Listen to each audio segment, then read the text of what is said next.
does Delaware draw its boundaries when it comes to voting? I'm Jill Horner. This is Comcast Newsmakers. With me is Delaware State Representative Paul Baumbach. Thanks so much for being with us. Thanks for having me. We're talking about a few different voter-related issues, and one of them is where we actually vote, our voting districts. And this is determined by population. Every 10 years, we fill out our census forms. Give us an idea as to how these boundaries, these districts, are drawn here in Delaware. Well, we're required every 10 years to rebalance them, to make sure every district has around the same number of people. And that means you have to change some borders to include this and take that out. In the past, since probably the dawn of history, this has been done largely behind closed doors. And then eventually, these proposed maps come out. People can speak up, maybe get a little change here and there, but largely it happens behind closed doors. By leadership, in legislative leadership. Legislative leadership, the head of the House, the head of the Senate. And just one party in each of the House, whoever the leader is. What we'd like to do is bring this out in the open, have a public process, have people who are appointed by both parties, so that no one party can run over the other one this way.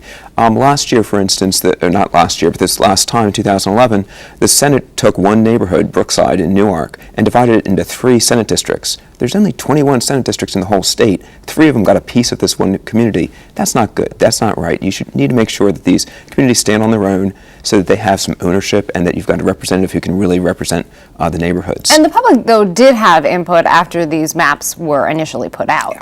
As a citizen, before I was elected, I went down there and testified to the insanity that was the Senate initial map, and we got some changes that way. So we got it okay, but it was a flawed system, and it is a flawed system, so we have some changes recommended. And in terms of these recommended changes, you want more individuals involved in the initial process before these maps are put out to the public, and you want the public involved too. Absolutely. All these meetings would be public, so nothing's happening behind closed doors. You've got 11 members on this commission, and they are working with each other and working with the maps and saying, okay, we need to move this community from this district to this district, and then we can hear from the public what they think about it before any tentative lines are moved.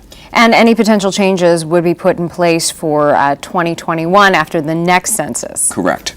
It wouldn't have any impact until the 2021 redistricting process. And another issue that you're working to address is same-day registration. As it stands now, we need to be registered prior to an election.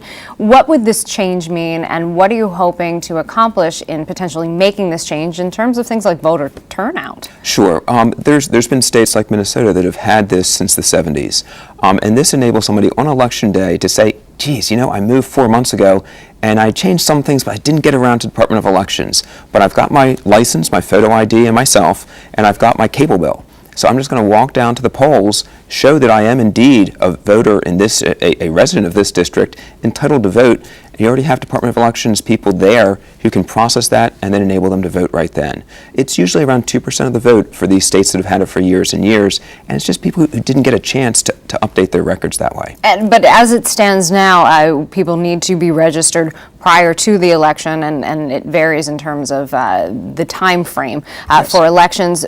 Would there be safeguards in place to ensure that the individuals coming forward are actually who they say they are and should be voting in that district? Exactly, and that's why you want that photo ID so that the human there at the polls can match it to the person, check the bill that proves that you're a resident of that district.